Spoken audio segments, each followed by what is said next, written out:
Bon, décortiquons tout ça. Allons-y. Pour quiconque écoute notre décryptage aujourd'hui, le point de départ, c'est un documentaire qu'on pourrait vraiment qualifier de colossal. Ah oui, colossal, le mot est faible. C'est une œuvre d'une densité assez rare. Complètement. Et ça retrace l'histoire, l'artisanat, les paysages d'un pays qui ne cesse de surprendre, le Maroc. Mhm. Les sources qu'on a là sous les yeux nous font voyager vraiment du nord au sud, de Tanger jusqu'à Dakhla, dans le Grand Sud, avec bien sûr des détours par Fès et Marrakech. Des détours obligatoires, j'ai envie de dire. Exactement. Et que notre auditoire se rassure tout de suite, l'objectif de cette exploration en profondeur, c'est pas du tout de faire un cours de géographie ennuyeux Non, surtout pas. ou d'égrener des dates comme dans un vieux manuel. Le but, c'est vraiment d'extraire les pépites d'une civilisation millénaire pour comprendre comment elle fonctionne aujourd'hui. C'est ça. Ce qui est fascinant ici, c'est de réaliser à quel point la réalité du Maroc dépasse de très loin la simple image de carte postale. Oui, le cliché de la destination de vacances. Voilà. En analysant ces sources, on découvre un écosystème d'une complexité vertigineuse. C'est un espace où une ingénierie antique cohabite avec une économie très mondialisée. Une ingénierie antique, c'est le terme. Ce n'est pas juste un héritage sous cloche. Absolument pas. Elle interagit tous les jours avec le monde contemporain, notamment sur la gestion des ressources critiques comme l'eau. Et justement, pour bien comprendre ce poids monumental de l'histoire et cette ingénierie invisible, je propose qu'on commence par Marrakech. Très bon point de départ. Quand on parcourt les notes sur cette ville, on s'attend au souk, à la foule, au bruit, À la place Djemma El Fna, bien sûr. voilà. Mais le documentaire s'attarde sur un endroit beaucoup plus confidentiel, le jardin secret, en plein cœur de la Médina. Un lieu magnifique, restauré très récemment d'ailleurs. Entre 2013 et 2016, ouais. Mais ce qui m'a interpellé, c'est pas la botanique, c'est ce qui se cache en dessous, le fameux Kétara. Ah, le Kétara.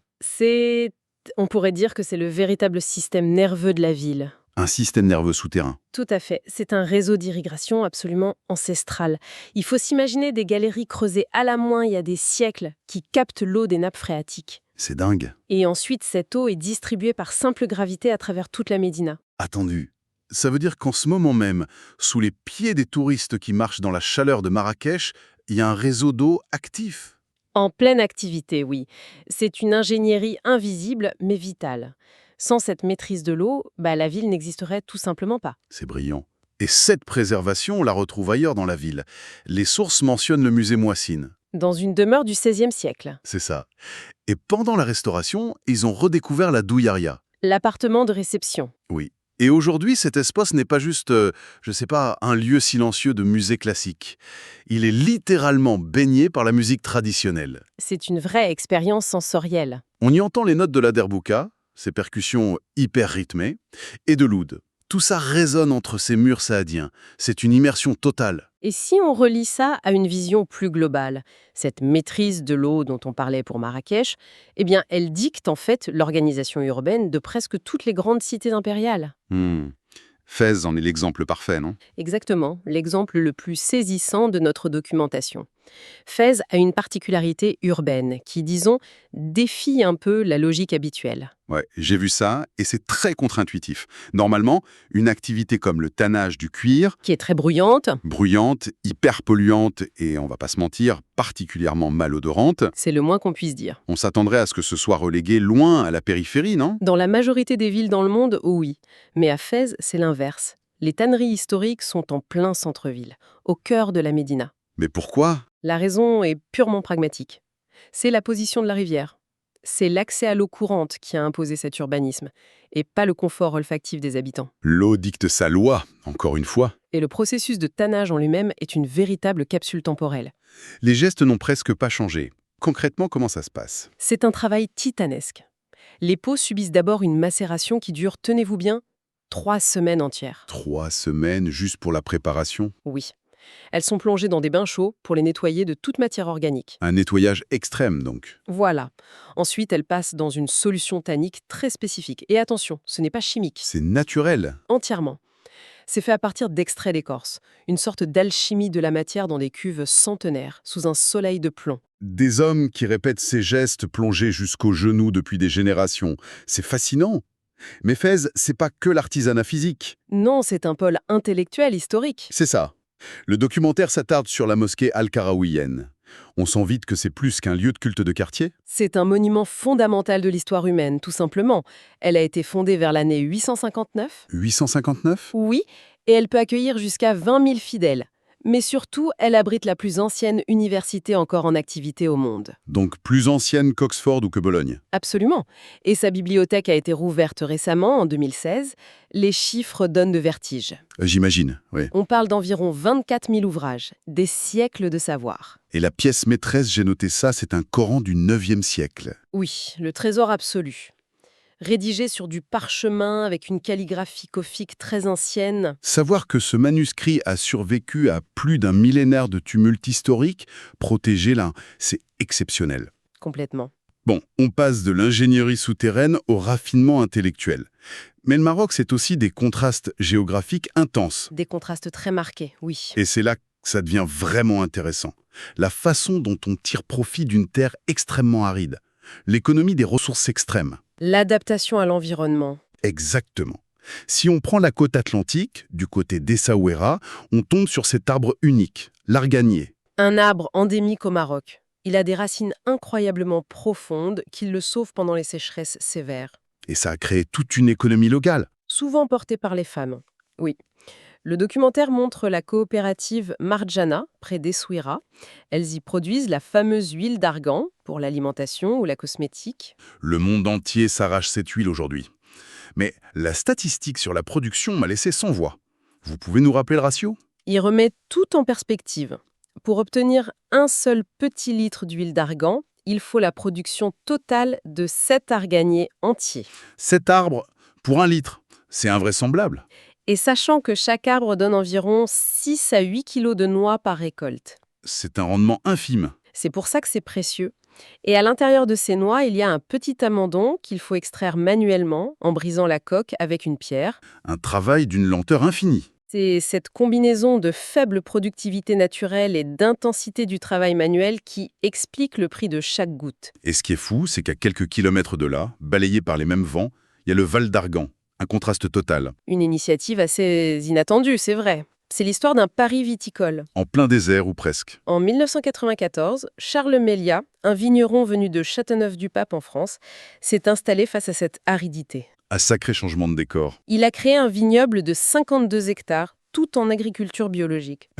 Et ce qui m'a fait sourire, c'est sa méthode. On pourrait imaginer des tracteurs ultra-modernes sur 52 hectares. Pas du tout. Il utilise la traction animale pour ne pas tasser les sols. Il laboure avec un majestueux cheval de trait. Qui s'appelle Goliath, d'ailleurs. Goliath, oui. Une belle allégorie. Utiliser la force tranquille de l'animal pour respecter un terroir exigeant. C'est magnifique. Mais parlons de conditions vraiment extrêmes. Prenons la route vers le Grand Sud. 1000 km plus bas, on arrive à Dakhla. Une région hors du temps. Anciennement, Villa Cisneros, fondée en 1844 par les Espagnols. Dakhla sur une péninsule, coincée entre l'océan Atlantique et l'immensité du Sahara. C'est le royaume du dromadaire. Culturellement et économiquement, c'est vital pour les éleveurs. Oh oui, les bêtes les plus robustes valent plus de 1 000 € sur les marchés. C'est un investissement colossal. Et il y a cette scène surréaliste où les dromadaires font une sorte de pause spa à la source Asma. C'est exactement ça. La source Asma jaillit avec une eau chaude et sucrée. Sucrée donc, avec une odeur particulière. Oui, mais chargée en minéraux.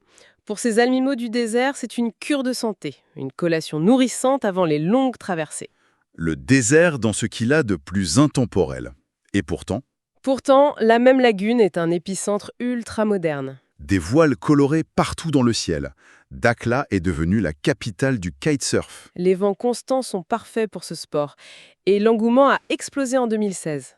Suite à une visite royale, c'est ça? Oui, des membres de la famille royale marocaine s'y sont essayés et ça agit comme un coup de projecteur mondial. Le contraste est dingue.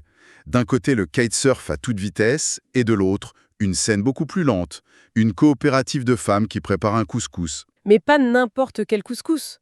Oui, les ingrédients m'ont surpris. On est loin du plat du dimanche. C'est une recette presque médicinale, un couscous curatif.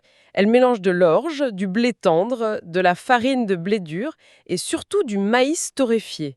Et travaille ça avec des extraits de racines. Exactement.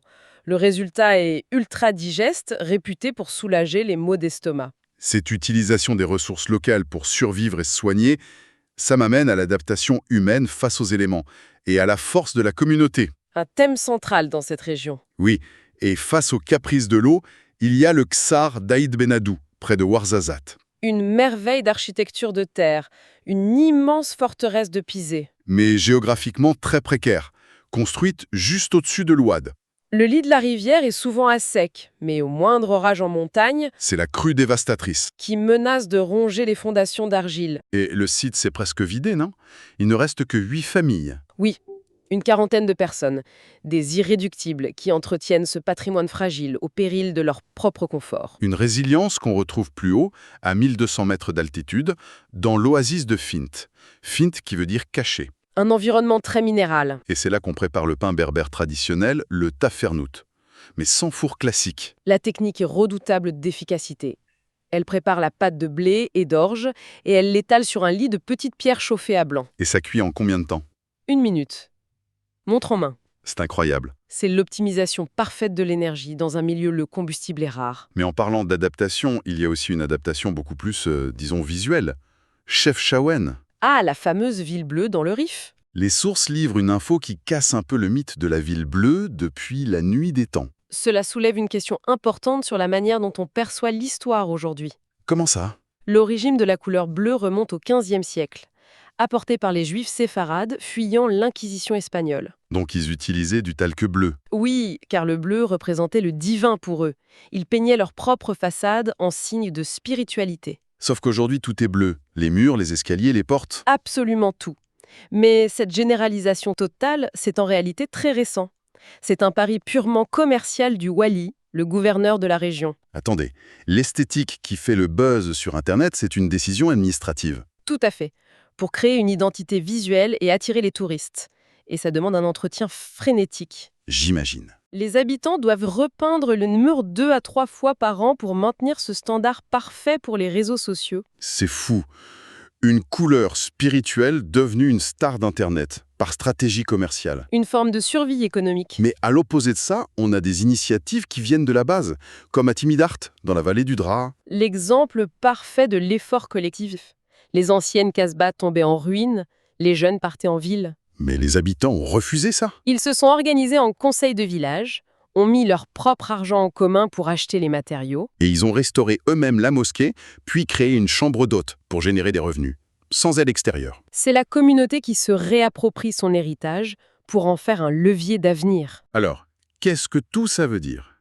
Si on prend un peu de recul, de Tanger à Dakhla, le fil conducteur est clair. Lequel? Le Maroc n'est pas un pays où le passé prend la poussière dans des vitrines, il est manipulé au quotidien. C'est très juste. Que ce soit Ahmed Astré, cet artisan de Tanger, zone internationale de 1912 à 1956, rappelons-le, qui continue de tisser la laine, ou Mohamed Kabour avec sa poterie filtrante près de Ouarzazate, le patrimoine, c'est de l'action. De l'action, de la matière et de la transmission.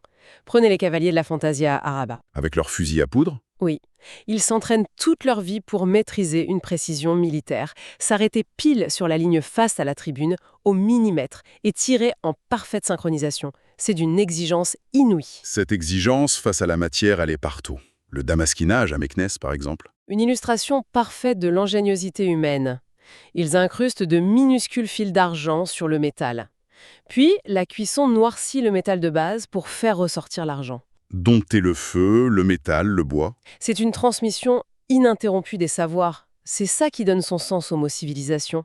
Mais justement, le documentaire soulève une ombre au tableau concernant cette transmission. Oui, du côté d'Essaouira. La famille Boukouli, des maîtres du travail du bois de tuya et de l'incrustation de nacre. Un travail d'une patience infinie. Le problème, c'est qu'ils peinent désespérément à trouver de jeunes apprentis. La relève n'est plus là. Les jeunes se détournent de ces métiers silencieux. Et c'est une réflexion paradoxale.